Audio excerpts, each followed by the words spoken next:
coming session. Erica is in the client services role at Viewpoint. They are a firm based in Denver that focuses on local. She got her background with PPC, started off there before she transitioned into client services. And you are in for a great presentation. She has been preparing for months. And as one of the organizers here, she was actually one of the first people to send me her presentation. So I know it's going to be packed full of information, and I am super excited to learn. So much. Awesome. Can you guys hear me okay? Awesome. All right. We all need a claim to fame, and responding to emails within 5 minutes is my personal one. But, you know, I'm working on growing out of that. But awesome. So I am going to talk today about making the most of small-scale budgets on Google Ads, obviously. But first of all, a little bit about me. I'm Erica. As we mentioned, I did start out my career in paid search. But I'm an extrovert, so a few months into those 8-hour days of looking at Excel spreadsheets and negative keywords, I was ready to implode. So I pivoted to the client services world so that I could talk to people about paid search and paid social and programmatic and everything under the digital realm. So that is a little bit about me. Paid search is still, I kind of have a sweet spot for it in my heart above the other channels, but don't tell my media manager I said that. Awesome. So a little bit about who Viewpoint Ad is and why they sent me out here today. We are a small advertising agency based out in Louisville, which is a small town in Colorado, in between Boulder and Denver.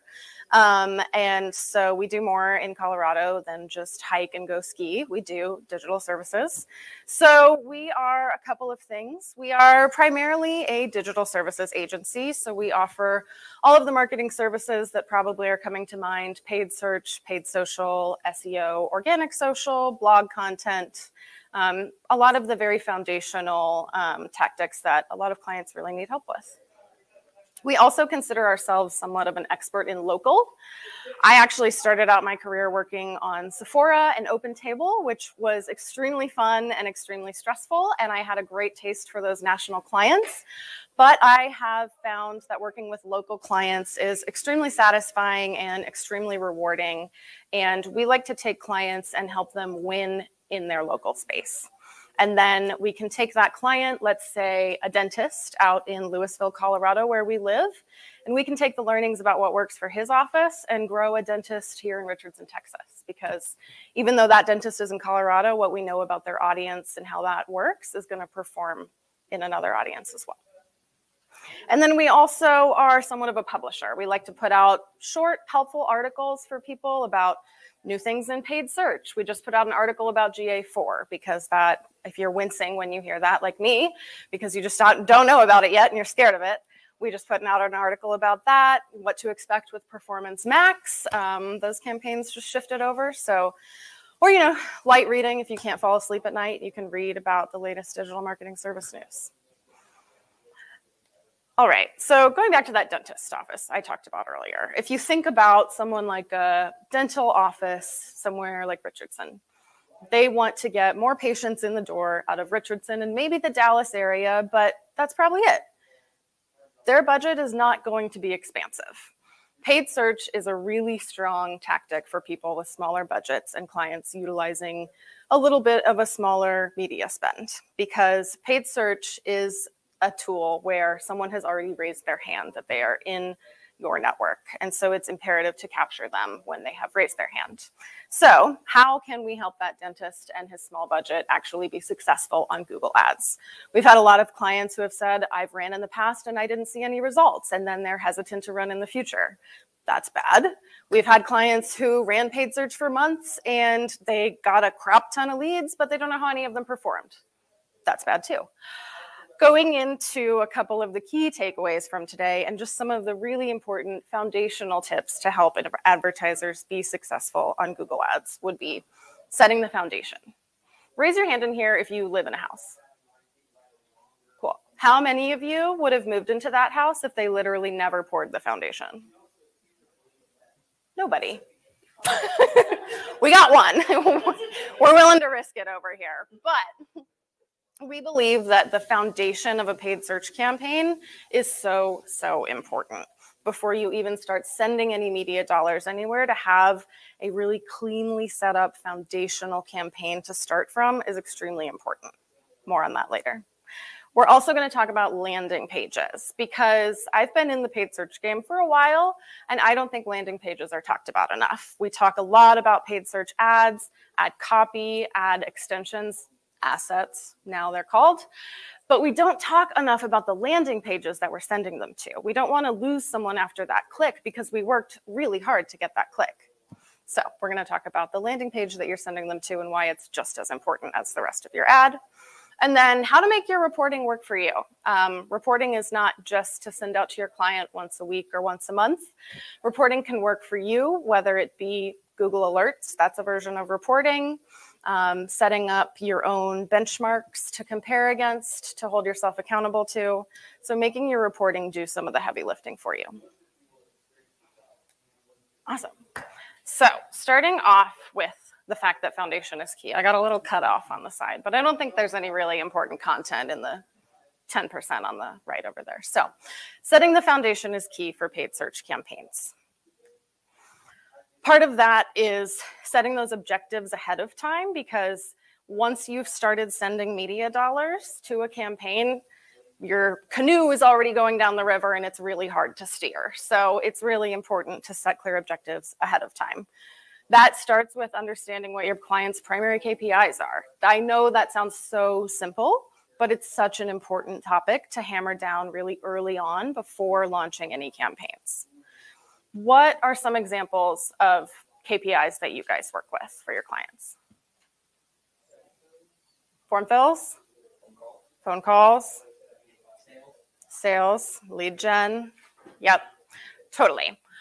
We have had several scenarios, and I could probably close my eyes and spin my roulette wheel of clients and point to one that at one time or another has come to us and wanted to get a campaign going for brand awareness. We want to make sure we cover our brand terms. If someone searches for us, we have to be there.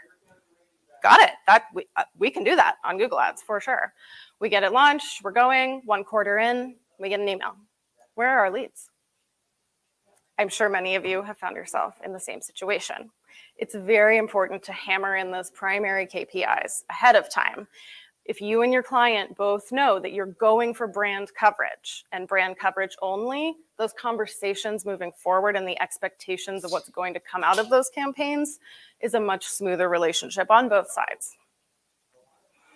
Forecasting is also not just for Al Roker. Forecasting is extremely important for paid search campaigns because there are a lot of tools out there that can help you know what the paid search landscape is going to look like before you actually launch any campaigns. So something that I do like to point out, and that's always important to keep in mind, is paid search is pulling people. When they've raised a hand, you're not necessarily getting to push what you want.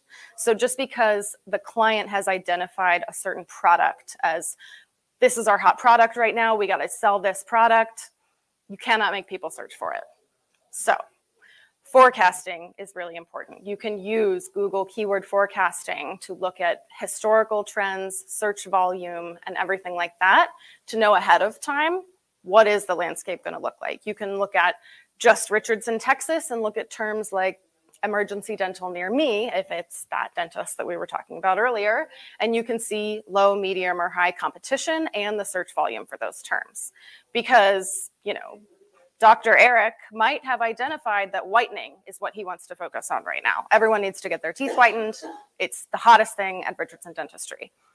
Whitening might have low search volume, and there is nothing we can do to increase whitening search volume within paid search. There's brand awareness on Instagram, but there are other sessions for that. But once you have forecasted, you can set much better expectations of what they're going to expect on their paid search journey, because it's really important to know if there is low search volume for a term and set those expectations. The flip side of that, high search volume, high competition. You can already predate things like higher CPCs ahead of time, knowing how infiltrated the space is before you launch any campaigns. Any questions so far? I like a Q&A throughout, so if anyone has any questions, please let me know. Or if I keep saying a word that you don't know, please. I'm not Merriam or Webster, but I can probably help. This is Tom. He's a client of ours. No, it's a stock photo of a golden retriever.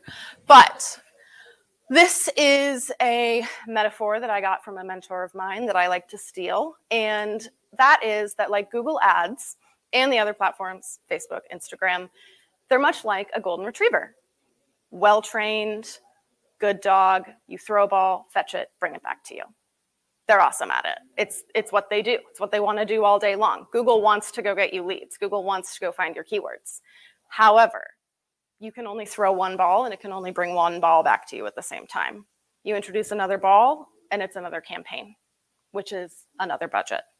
So this is something that's really important and foundational to preset before you launch campaigns, is that one campaign can only deliver one objective. I might get this tattooed on my body. It's a maybe. But it's really, really important to remember because you can do it all. You can have the brand awareness and you can get the lead gen. You just need more than one campaign. Sometimes there's not going to be the budget for that. That's why it's important, those primary KPIs. Okay, is a lead form the most important thing above all else? Then we can send our golden retriever to go get the lead forms. But if you also want him to get phone calls, we need to get another golden retriever. Now I just want to go pet my dog. Awesome. Any questions on campaigns and objectives or anything like that so far? Awesome. Cool. So tracking is something that usually is not talked about enough, tracking and analytics. It's extremely important for all channels, but when you're working with smaller clients with smaller budgets, no amount of money is a small amount of money. No amount of money can be wasted on a conversion that you don't know where it went. So you need to track everything pretty scrupulously right from the beginning to know exactly what your media dollars are doing. Because at the end of the day, as an agency, we work with a lot of VPs of marketing. They know that paid search is foundational and they know that paid search works. I need to give them the tools to tell the CMO that paid search works. So by having your tracking in place, you can prove out your tactic. So being able to track things like conversions, track a form fill, take credit for that form fill.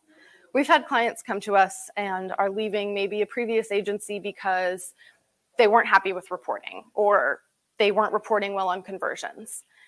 That always confuses me because we love taking credit for the conversions that we get our clients, and I think everyone should. And so if you're tracking everything correctly, you can prove out that paid search is working because you want to spend your time optimizing campaigns, testing performance max maybe, and other things. You don't want to spend your time having to get on meetings saying, yes, you do need to continue running paid search. So if you set those expectations and track everything correctly from the beginning, it hopefully should save some time down the road. And then conversions are also really important for optimizing platforms. So even if it is a button click on your homepage, that's a conversion on the landing page that you're sending them to. That's a conversion. And you want to optimize to that conversion. So if you're not tracking it properly, you can't optimize for it. So that's why tracking is important. Any tracking questions? Awesome. All right, quality score and ad assets. We all know what these words mean, but they are so important at the beginning, especially when clients don't have a lot of money in the space because they need to be performing well consistently with the ads that they have. A couple ways to do that. Max out quality score. We're going to have a whole section about landing pages, so I won't get too much into that, but as we all know, landing pages are a huge part of an ad's quality score. So we'll get more into that in a little bit. Ad assets. I used to, at the first agency I worked at, I used to send everyone this vine of this man saying, it's free real estate, if anyone knows what I'm talking about. That is how I like to look at ad extensions, now known as assets. They are not necessarily free real estate, but they are clearance real estate. They are so cost effective. So we really recommend just maxing out the extensions that you're running an ad with, because if Google doesn't like them, it just won't show them.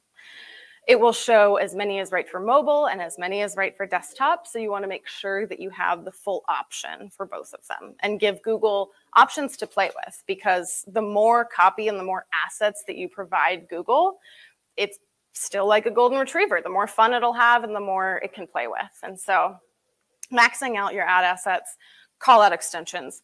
You can make structured snippets relevant for anything. I know sometimes it's tough. It's like, am I a catalog? Am I services? But sometimes you have to get a little creative with them.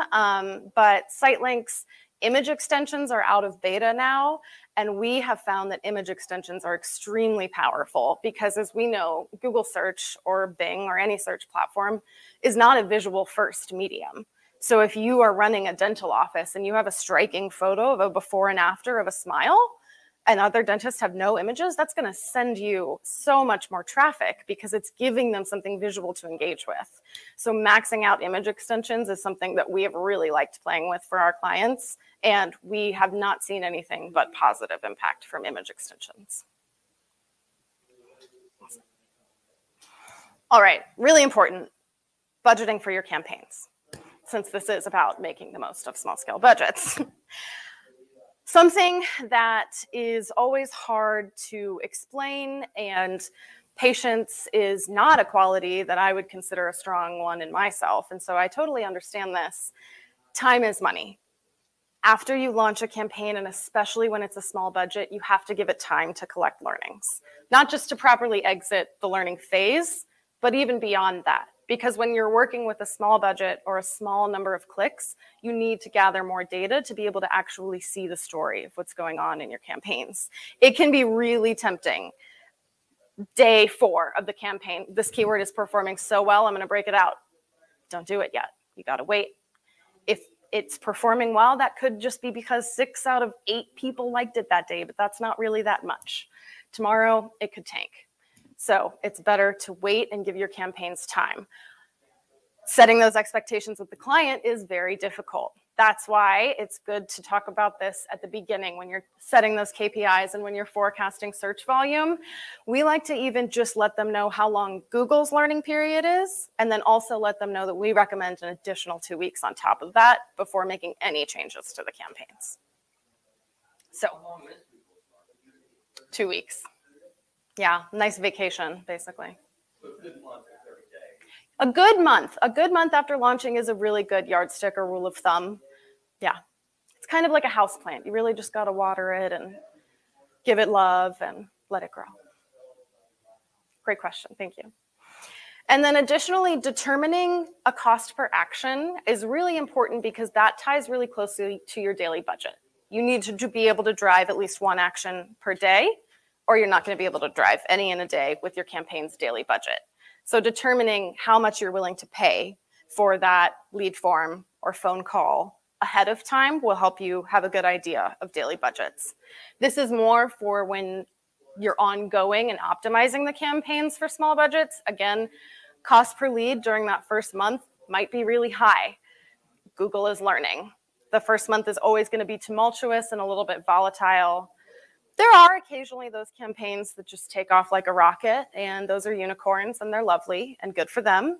But most campaigns need that month to 6 weeks to really get going. And then once you determine what your cost per action is, you can really identify what a solid daily budget is to make sure that you can drive in at least 1 action per day. If you're doing something like phone calls, you can probably drive in multiple. Awesome.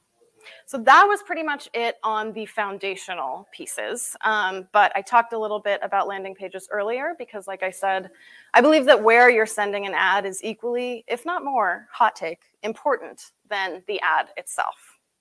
Because, as this slide says, ads really can only function as well as the landing page that they're driving to.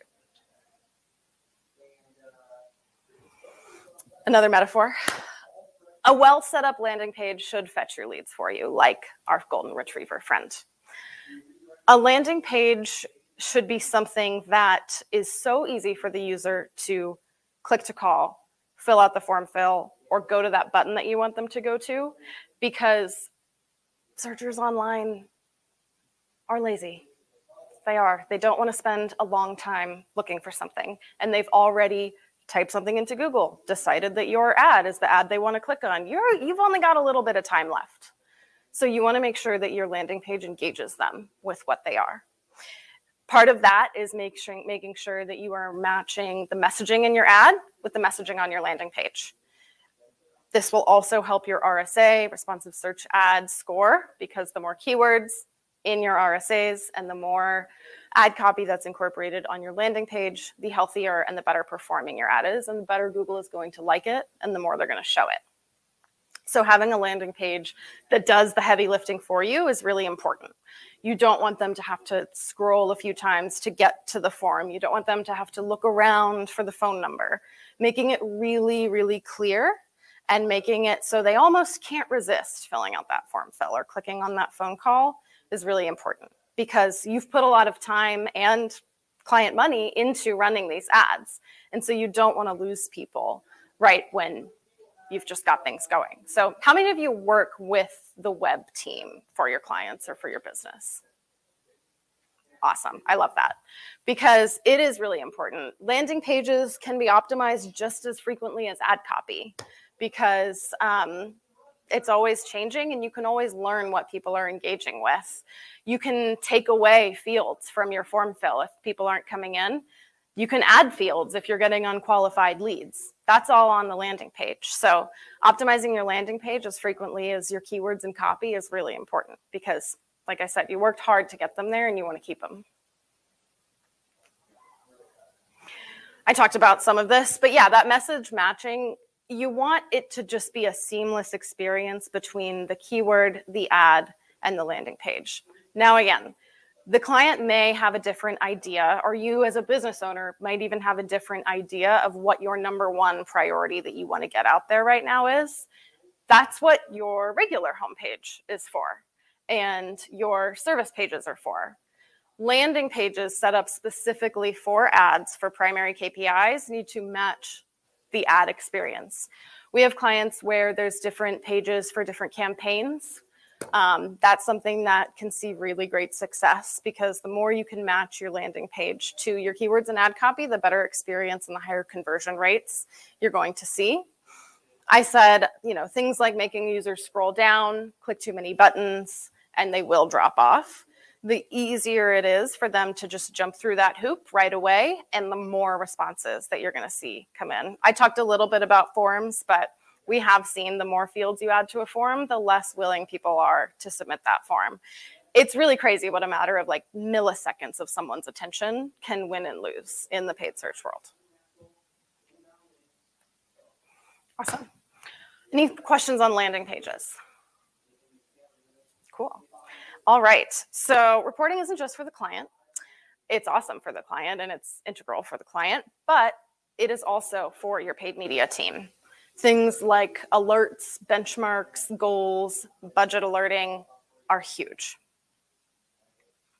So I just am curious, how many of you, what's the cadence that you do reporting? Do you give weekly reporting, monthly reporting? Monthly? I love to hear that. Monthly is awesome. Quarterly for small budgets can be even better. Usually a good rule of thumb is the smaller the budget, the bigger the date range that you should report on, because you're just not going to get enough traffic in a week over week view. We have several clients that, get a handful of leads every week, and 3 to 6 looks like their business has just rocketed into the stratosphere, but it's just 3 to 6. So a larger date range will help those percentages not be as dramatic. And so I'll talk a little bit more specifically on the next slide, but making your reporting work for your paid media team, what I'm talking about here is primarily utilizing Google's API alerts. There are a lot of built-in alerts that you can use for things like a campaign isn't getting any impressions. Why is that? Where's the break in the chain? Where did we lose them on tracking? A campaign isn't spending. Did the client's card get rejected? We've had that happen plenty of times. Google doesn't send you an email usually right off the bat when a card is declined. You have to log in and see the red bar at the top that there's an issue with your payment method. There's an alert for that. Things like negative keywords that are blocking your actual keywords that you want to show from showing. There are alerts for that. There are also, Google is very friendly with scripts. So if I have any SQL heads in the room, nope, all right. If anyone on your team is a SQL head, take them out to lunch and have them write some scripts for you, because you can do some really cool custom scripting for alerts within the Google Ads API. And then third-party tools that you can layer on top of Google Ads. Search Ads 360 has a lot of really fancy reports and alerts, but Google itself does have a good handful to be utilized. Any questions on that?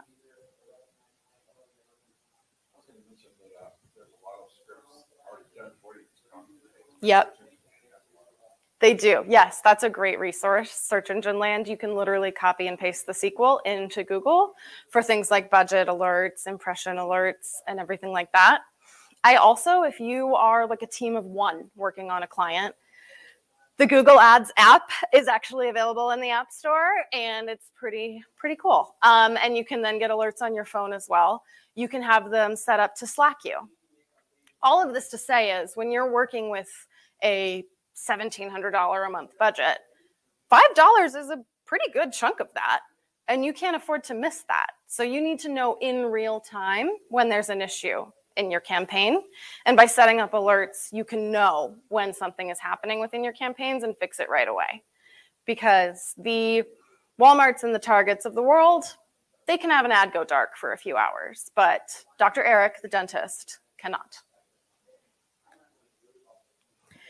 So reporting really should be about the bottom line and how your marketing is contributing to business goals. Now, those may not be the same thing. We have plenty of examples where a marketing goal can be brand awareness, again, but the business goal is actually sales. Still, how is our brand awareness? What are we seeing? Are we seeing any lift year over year, quarter over quarter? Reporting for the bottom line of what matters most for the client, because people who don't spend their entire day in paid search can get lost in click-through rate, impressions. At this point, in this day and age, eyeballs on an ad don't really matter. We want to know what happened with that ad. And so succinct reporting that really gets down to what matters most for the client is really important and something to really focus on. This is where you can bring in those KPIs that you talked about months and months and months ago with your client, and make sure that you're only reporting on KPIs that they want to see, because a lot of clients may not care about clicks. They want to know conversions. Some may not care about conversions, and they just want to know the web traffic that they're getting. So it's really important to understand, sit down with your client and say, okay, Beth, what do you want to see? We got to show what works for you. Wider date ranges, as I mentioned earlier, are really important because, like I said, 3 to 6 looks huge. We have clients with smaller budgets that we still might have a weekly report for, and we kind of say, like, use with caution.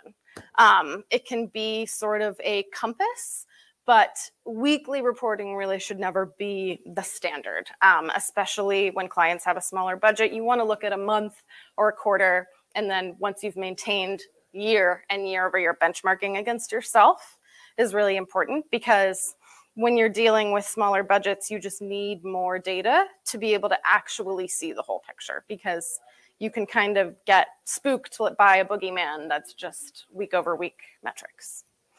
And then industry benchmarks. How many of you guys use like WordStream benchmarks? Nice, a good amount. They can be helpful. They can also be conflated with advertisers with massive budgets, which are not exactly fair to compare to Dr. Eric. He's trying his best. So by using those benchmarks, they can be a helpful guidepost. If you're even competitive with CPCs of these massive brands that actually contribute to the WordStream benchmarks, that's a good sign. If you're nowhere close, it's because your budget is 1/10 of theirs. So you get what I'm saying. Industry benchmarks are kind of helpful, but the most helpful is benchmarking against your own campaigns, month over month, year over year when you get there, because then you're benchmarking against your own KPIs and your own success. And it's not Dr. Eric competing against all of Aspen Dental. Awesome. So just kind of summing it all up, setting your foundation. starting strong from the top with your ad copy, with your keywords, and by making sure that you have negative keywords in place. You don't want your spend going places that it shouldn't go. Make sure that your tracking is set up correctly. Landing page, users online, they're lazy. You got to make them jump through that hoop really quickly, give them what they're looking for, and get them to convert before you lose them, basically. We literally just talked about reporting, but making your reporting work for you, between alerts for yourself to fix things in real time. I once was pausing campaigns while in the National Archives in DC, and I got kicked out because they thought I was trying to take a photo of the Declaration of Independence, but I was pausing Google Ads campaigns. So Google Ads app is your friend. Hopefully it's not your only friend, but it's a good friend indeed. And that is pretty much it. There's obviously a lot more to be said about Google. All of this can be applied to Bing or Microsoft Ads. I know Google accounts for 86% of search traffic, but Bing exists. So this can be applied on there as well. And that's it. I'd love to take any questions.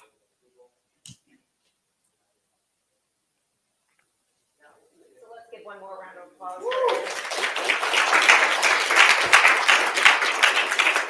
I also want to mention that this room is sponsored by Ideas Grove. They are a PR agency based here in Dallas, so if you want to check them out, show them a little love. Thank you for sponsoring. But any additional questions for Erica? So, in context, one of the clients I work with is a dog daycare thing, and they open up locations pretty frequently, and they do have these smaller sort of budgets. We've recently started talking more about putting an awareness tactic in them, even though there's a bit of a smaller budget with doing YouTube or social or something like that. Do you think that's something that should be considered more frequently in regards to like growing these brands? So you can come in, Dr. Eric's like, hey, I don't really do any advertising before. You know, where do I kind of start? Do we talk about awareness first and then consideration with the Google clicks? What are your thoughts on that? Totally. Awesome. I didn't want to interrupt you by saying yes too fast to your brand awareness consideration question, but yes, brand awareness will never not be important. Something like organic social layered on top of paid search can be so important. We have seen clients that have been running on paid search for a long time, and then they start investing in their organic efforts, and they do see increases over time in paid search because, like I mentioned, paid search is pulling people once they've raised a hand. Organic and brand awareness is pushing out to them so that they know about you so they can find you when they do raise a hand as well. And so that's awesome. And then branded terms to make sure you are at the top when someone is searching for branded terms. That's, some people define that as brand awareness, brand coverage, kind of one and the same, but that's also really important. But yes, without brand awareness, paid search will always hit a point of diminishing returns. Awesome. Any other questions? So you're doing a Dr. Eric's foundation. How do you determine the actual keyword match types to actually start out? That's a great question. So we like to start broad and narrow in, usually. Sometimes it can be fun to start with DSAs, depending on the landing pages that you're working with for your client, and then let the DSAs tell you what's working. But that's usually when they have a little extra dough to play with. So when it's a smaller, more compact budget, keyword forecasting and keyword research ahead of time is so important.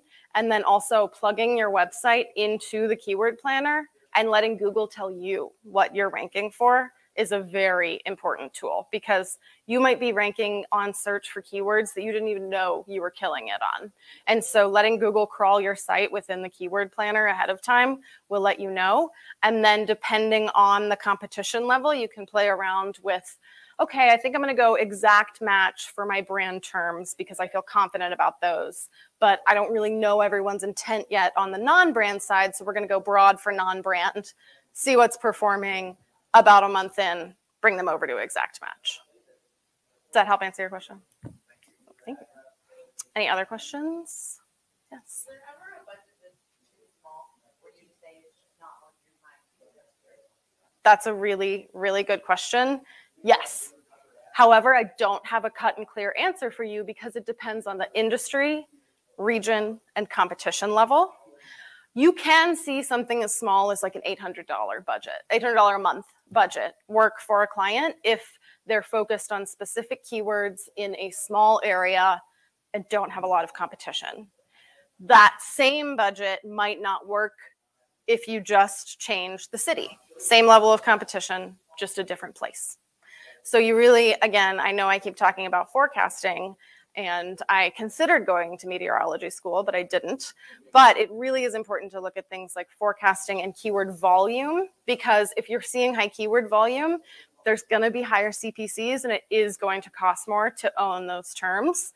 And so usually 800 to 1200 is a minimum for local clients that are running in a specific area. For national campaigns, this is all my personal opinion, by the way, feel free to fight me, I would say 1800 to 2000 is better for a small keyword national campaign for niche keywords. Awesome. Any other questions? I'm just curious, what are some of your favorite alerts? What was the alert that you got kicked out of? That was, great question. 0 spend in 24 hours on a campaign. Uh-oh, something is wrong there. Why aren't we spending? Bad boy, gotta fix that. So that was worth pulling. I did not know it was illegal to have your phone out in the National Archives, but I wasn't gonna post the Declaration of Independence on my Instagram, but anyway, great question. Oh, good point.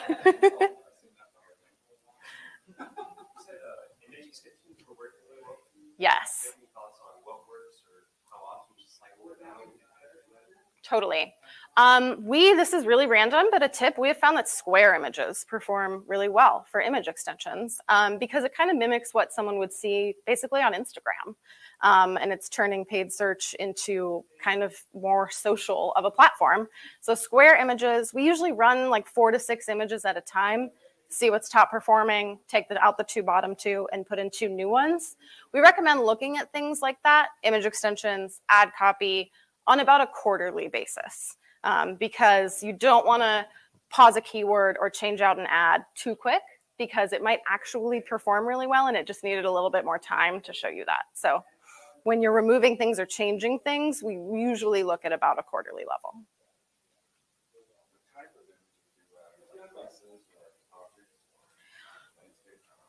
Totally. Pretty tried and true. We have seen that people tend to perform well in images. People like to see people. We're a narcissistic breed. And so, just kidding. But people do like to see people. So human beings perform really well in images. Dogs perform really well in images.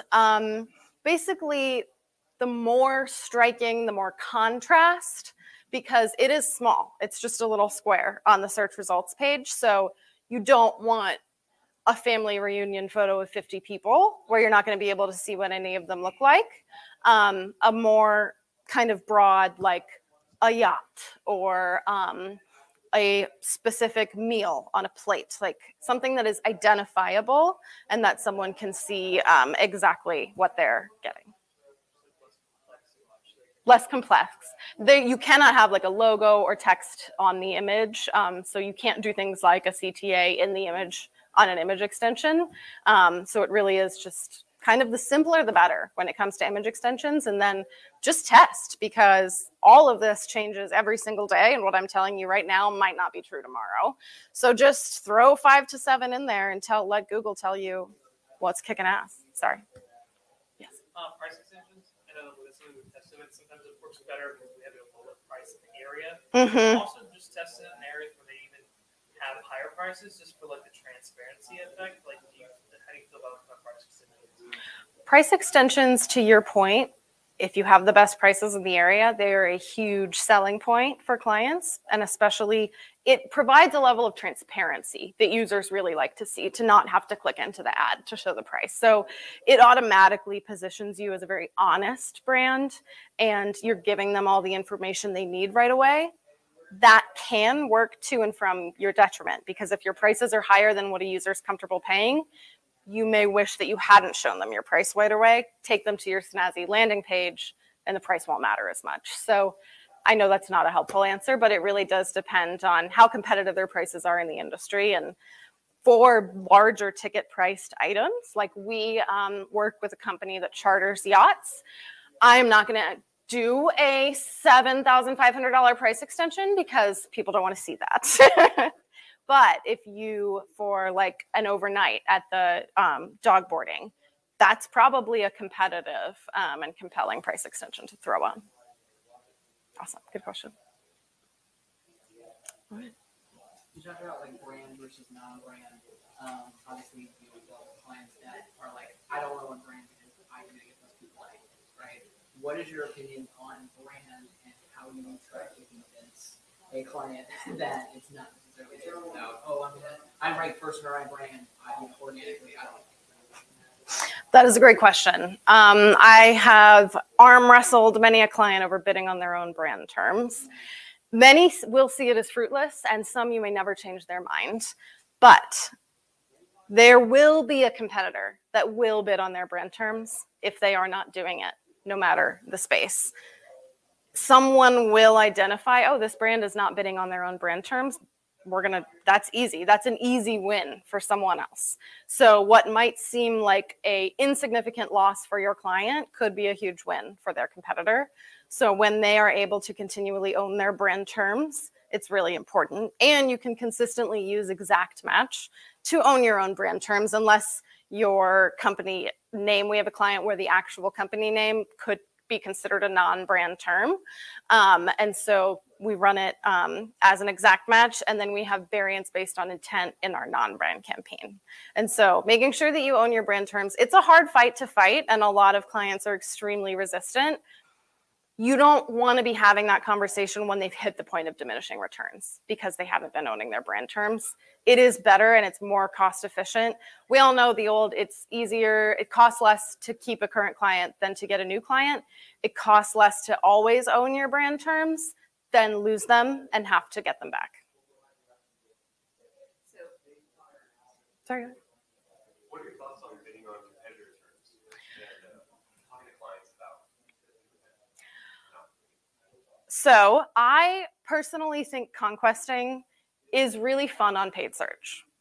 You got to be a little petty and it can be really fun. However, it is for really big budgets.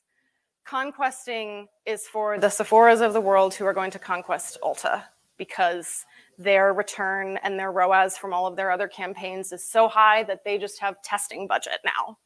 And that is an option. Conquesting is an option if you have been able to prove an ROI and you are seeing a return on your ads. You can tell your client, or you can look at that return as a testing budget to do things like conquesting. It's hard, and it's gotten harder over the years as Google has defaulted to things like RSAs. When we could run expanded text ads, it didn't matter as much if it was your competitor's name in your ad versus yours. It's hard now to put your competitor's name in your ads because they're not going to see that on your landing page. And you may not be bidding on your competitor's keywords, and then your keywords aren't incorporated into your landing page or your ad copy. So my basically, long story short, opinion of conquesting is it's great if you can do it properly, and I don't recommend it until it can be a fully fleshed out, thought out campaign with a dedicated landing page that has those terms on it that you can drive to. If you're just going to try to throw some dollars at competitors' terms, those dollars are not going to do anything. It's like just removing them from the budget. So those are my thoughts on conquesting. Yeah. So kind of to piggyback off of his question, as client services, you fight a lot of battles, I'm guessing, in educating people about paid search. What have been some of your most effective arguments to educate? That's a great question. Great question. Some of the things I touched on today, I would say explaining that paid search is hand raisers. Google Ads is giving you people who have raised their hand, that they want something within your industry, that they want something related to your product or like your product. So with all of the efforts that you could do across programmatic or Facebook to push your product out to people, why not pull them in when they're already raising a hand? That is one that has been pretty compelling to advertisers. And then just kind of, let's try it. Let's run for 12 weeks and see what happens, because you sometimes do have to just prove it out. And so that's a little bit of a trickier one because you have to have some level of trust. But yeah, getting them in case studies are also really important. Case studies from your own agency, case studies from clients like theirs who maybe were not running on paid search and then launched on paid search.